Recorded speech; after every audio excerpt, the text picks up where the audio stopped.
บริษัทผสมห่วมธุรกิจสาวมังกรเป็นเสนาธิการให้แก่กลุ่มใหญ่พลาธิการกองทัพเฮ็ดหน้าที่ในการผลิตเครื่องนุ่งห่มสนองให้แก่2กำลังคือกำลังป้องกันชาติและกำลังป้องกันความสงบพร้อมทั้งประกอบส่วนอย่างตั้งหน้าเข้าในการก่อสร้างและพัฒนาเศรษฐกิจของชาติได้พร้อมกันจัดตั้งปฏิบัติคุ้มครองเวียกงานพลาธิการยกสูงสมรรถภาพกำลังการผลิตคุณภาพและผลได้รับของเวียกงานสหายพันเอกเพ็งไซไสยวงศ์อำนวยการบริษัทผสมห่วมธุรกิจสาวมังกรได้ให้ฮู้ว่าเพื่อปฏิบัติตามทิศสีนำของคณะกรมใหญ่พลาธิการกองทัพและทางคณะนำบริษัทผสมห่วมธุรกิจสาวมังกรของเขาที่หนึ่งก็ได้เล็งใส่เวียกงานเคลื่อนไหวเวียกงานการเมืองนำพาแนวคิดในองค์กรของเขาเป็นเรียกปกติต่อเนื่องที่สองจัดตั้งเผยแพร่เอกสารเหล่ามูลเสื้อต่างๆของศาสตร์ของกองทัพบรรดากฎระเบียบของกองทัพและกฎระเบียบอื่นๆในองค์กรของเราต่อการเป็นงานวิชาเฉพาะก็เลยเตรียมทับประกันในทางด้านเรื่องงานจัดซื้อจัดจ่ายโดยเฉพาะเตรียมงบประมาณในการจัดซื้อวัตถุดิบวัตถุอะไรวัตถุประกอบในการผลิตของเขาเตรียมรับประกันทางด้านอาคารไม้สูงส้นต่อกับเรื่องงานวิชาเฉพาะสร้างกระบวนการต่างๆเป็นออมกับเรื่องงานวิชาเฉพาะโดยถือเอากำลังแห้งของ3องค์การต่างๆคือกำลังแห้งของกรรมบาลสาวนุ่มอย่างยิ่งกำลังแห้งเพื่อเฮ็ดสำเร็จหน้าที่การเมืองขององค์กร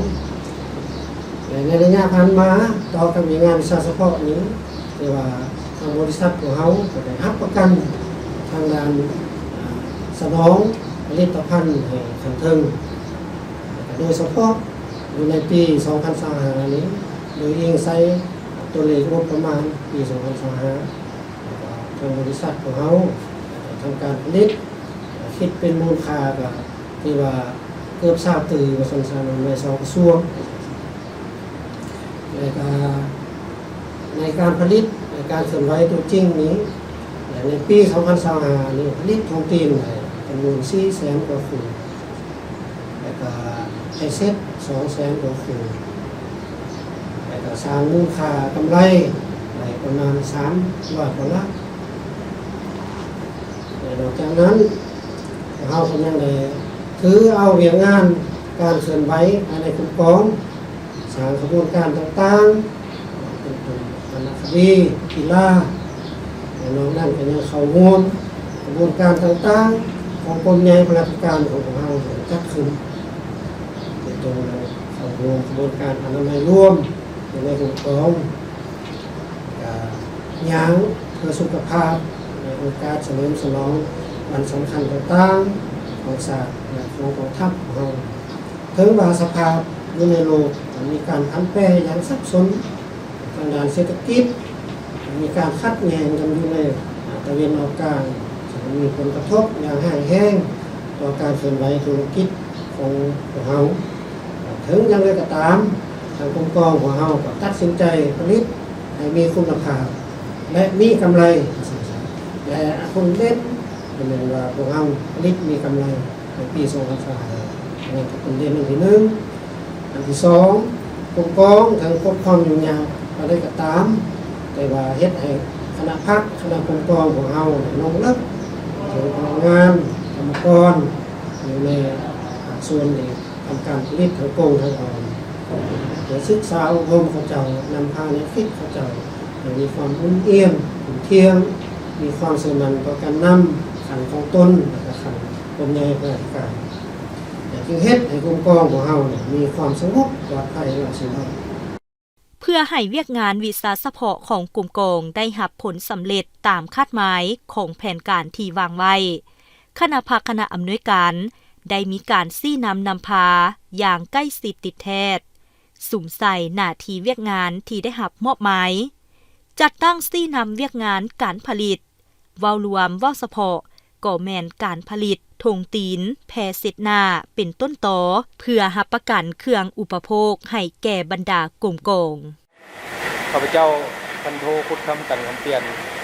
หัวหน้าแผนกคุ้มครองการผลิตบริษัทผสมผลิตชาวมังกรจะมาขออะไร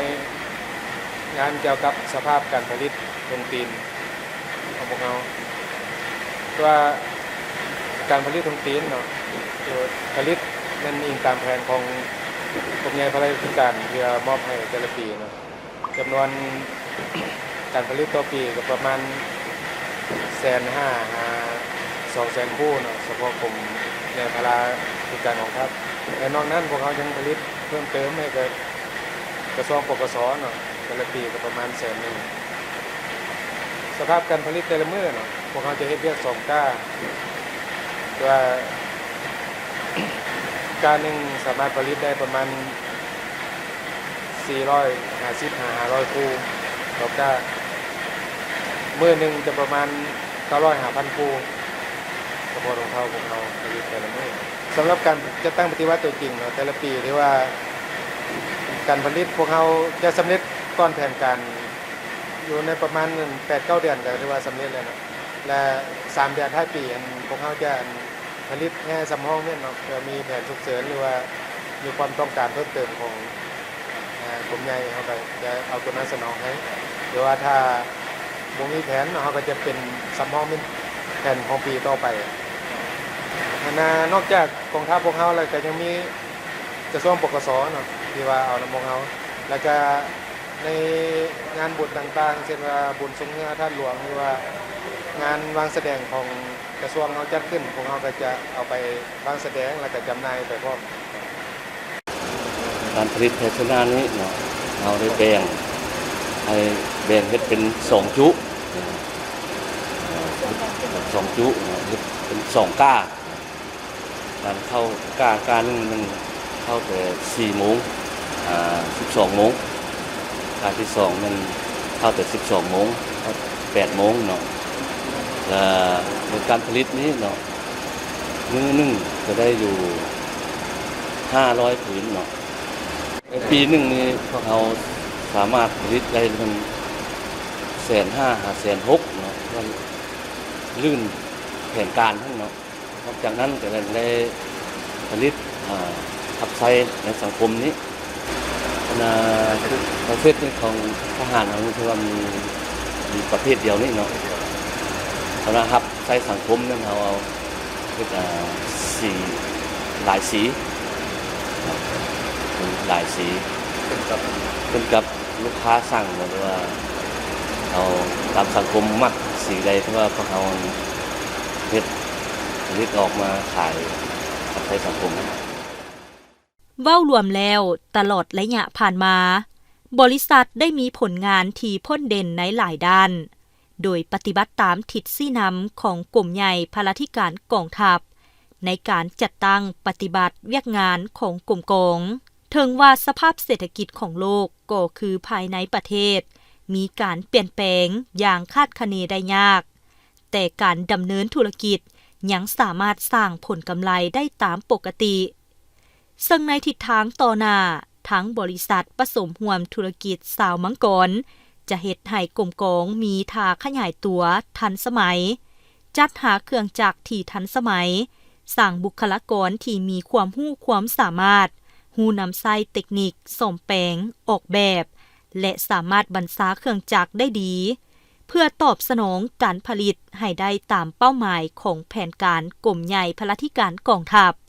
และจัดจำหน่ายให้กับสังคมได้ตามความเรียกร้องต้องการ